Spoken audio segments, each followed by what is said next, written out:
Salut à tous, bienvenue, moi c'est Vince. Alors aujourd'hui je vais vous partager quelques raccourcis qui vont vous faire gagner un temps précieux sur Adobe Premiere Pro. Allez, c'est parti.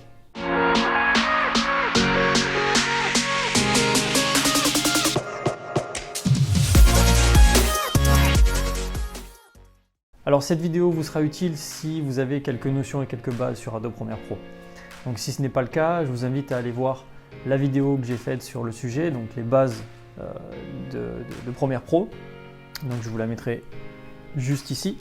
Allez la voir avant de regarder celle-ci parce que sinon vous allez être un petit peu perdu au niveau de ces raccourcis-là. Donc les raccourcis dont on va parler aujourd'hui, ça va vous permettre de gagner un temps considérable sur vos montages. Donc que ce soit perso ou pro, évitez de passer des heures et des heures à faire des manipulations inutiles. Donc ce petit tuto-là va vous permettre justement de gagner en productivité et améliorer votre confort de montage. Alors on va pouvoir commencer avec les 10 raccourcis que j'utilise tous les jours sur mes montages sur Adobe Premiere Pro. Et si vous êtes sage, si vous êtes de bons élèves, je vous en donnerai peut-être un 11e, mais ça on verra après. Bon, assez parlé, je vous partage mon écran et puis on voit ça ensemble tout de suite. Alors pour commencer, j'ai pris quelques rushs ici, histoire de pouvoir vous montrer un petit peu les raccourcis, comment ils fonctionnent. Alors on va commencer par les touches directionnelles gauche et droite. En fait, qui vont vous permettre d'avancer ou de reculer, donc image par image. Alors je suis désolé, je vais couper le son. Hop, et je vais agrandir ici pour que vous puissiez voir ce qui se passe à ce niveau-là. Donc les touches directionnelles droite et gauche vont vous permettre en fait d'avancer, comme je vous disais, ou de reculer image par image. Donc c'est vraiment très pratique si vous voulez être si vous voulez être précis dans votre montage. Donc que ce soit au niveau de l'image, ici, ou même au niveau du son.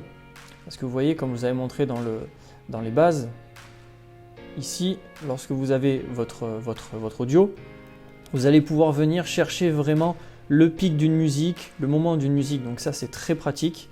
Donc déjà pour l'audio et ensuite pour l'image, pour le montage vidéo c'est très pratique aussi.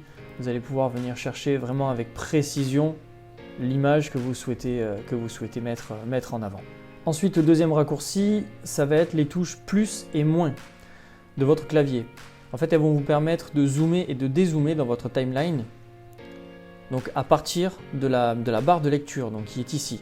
Donc admettons ici, voilà, on a notre timeline, nos rushs sont un petit peu pas très visibles. Voilà, par exemple, on en est ici, donc j'aimerais bien zoomer un petit peu dans ce rush là. Donc je vais venir faire plus, et vous voyez ici, je vais pouvoir augmenter ou diminuer le zoom de ma timeline afin de pouvoir travailler tranquillement sur mon projet, pardon, je vais y arriver. Ensuite, nous avons les touches J, K et L de notre clavier. Donc en fait, celles-ci vont vous permettre de, comme les touches directionnelles, mais en étant un peu plus précis, elles vont vous permettre de vous déplacer dans le temps, au niveau de votre plan. Donc lorsque vous allez appuyer sur la touche L, on lance la vidéo. Et lorsque j'appuie plusieurs fois, vous voyez, ça va accélérer. Si j'utilise par contre maintenant la touche J, comme vous l'imaginez, on va faire la même manipulation, mais pour aller en arrière. Et la touche K va nous permettre de stopper la visualisation. Alors la touche C de votre clavier, comment vous dire, je pense qu'elle aura plus du tout le même aspect que lorsque vous avez acheté l'ordinateur pour la première fois. Parce que si vous comptez faire du montage vidéo assez régulier après avoir regardé ce tuto, je peux vous dire que cette touche-là, vous allez l'utiliser non-stop. Je vous montre ça tout de suite pourquoi. Donc la touche C du clavier, en fait, elle va vous servir tout simplement à sélectionner l'outil Cutter, donc qui est ici. D'accord, donc ça va venir vous permettre de pouvoir cutter au niveau de votre plan, comme je vous l'ai montré dans la vidéo sur les bases de montage. Sauf que pour éviter de faire tous ces allers-retours, ici, je viens chercher ma lame, je viens cutter ici, je reviens chercher mon outil de sélection. Donc là, ça va vous permettre de faire la touche C et vous sélectionnez votre cutter. Donc ensuite, on a vu la touche C pour le cutter. Maintenant, vous avez cet outil de sélection là qui va vous permettre en fait de circuler absolument partout sur votre poste de travail, de pouvoir ramener des rushs au-dessus comme je vous l'ai montré dans la précédente vidéo. Donc pour éviter de faire encore inutilement tous ces allers-retours, vous allez avoir la touche V de votre clavier qui va vous permettre de revenir en fait à l'outil de sélection. Donc une fois que vous avez votre cutter, vous avez fait vos coupes, vous allez faire la touche V et vous allez revenir sur l'outil de sélection pour pouvoir venir travailler sur votre timeline. Alors avant de continuer, si la vidéo vous plaît, n'hésitez pas, abonnez-vous, activez la petite cloche histoire de ne rien rater. Ça m'aiderait vraiment à continuer de publier ce genre de vidéos là sur les tutos pour pouvoir vous familiariser et vous améliorer sur Adobe Premiere Pro. Et surtout, d'autres vidéos arriveront sur d'autres sujets aussi, donc histoire de ne rien rater, activez la petite cloche. Et on est reparti pour les 5 derniers raccourcis sur Adobe Premiere Pro. Alors, nous allons avoir les touches I et O de votre clavier. Donc vous allez pouvoir définir un point d'entrée in. Donc si vous venez, admettons, ici, vous allez faire I. Et un point de sortie out, admettons, à ce niveau-là. Donc ce qui va vous permettre en fait de délimiter une zone afin de pouvoir effectuer certaines manipulations en fait, comme par exemple effectuer un rendu sur un passage, voilà, sur ce passage-là, admettons, je vais effectuer un rendu pour avoir une meilleure lecture ou encore un export uniquement de cette partie-là de mon projet. Le fait d'utiliser ces deux touches vont me permettre de pouvoir interagir uniquement sur cette partie-là, donc la partie que je vais avoir entre in et mon out. Mais je vous expliquerai ça dans une autre vidéo, tout ce qui est rendu, pour avoir une meilleure lisibilité. J'ai réussi à le dire, lisibilité, parce qu'en fait ça fait 3 fois déjà que je le répète, juste avant j'en pouvais plus. Lisibilité, magnifique. Donc je vous expliquerai ça dans une prochaine vidéo, vous inquiétez pas. Ensuite, nous avons les touches Q et W du clavier. Donc en fait, lorsque vous savez, surtout lorsque vous êtes sûr du plan que vous voulez supprimer, donc c'est important, dans votre séquence, la touche Q en fait va vous permettre de venir supprimer tout ce qui va être avant la barre de lecture.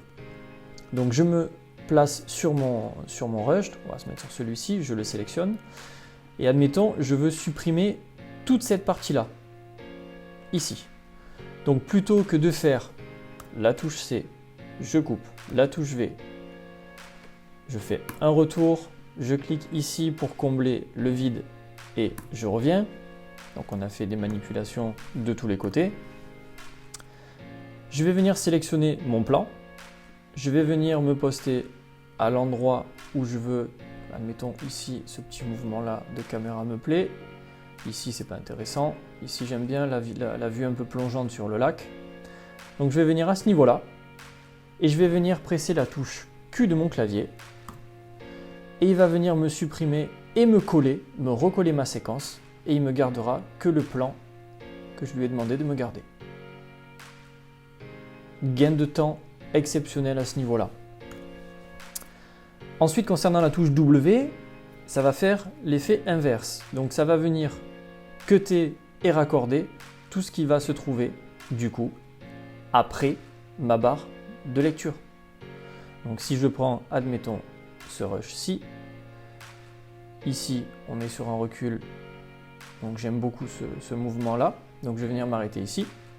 Je vais vouloir garder que ce qui est avant ma barre de lecture. Donc je vais presser W. Et il va me supprimer tout ce qu'il y avait après ma barre de lecture et me garder que ce que je lui ai demandé de me garder. Alors ici, ce qui va se passer, c'est que ce n'est pas forcément un raccourci. Ça va être plutôt une astuce.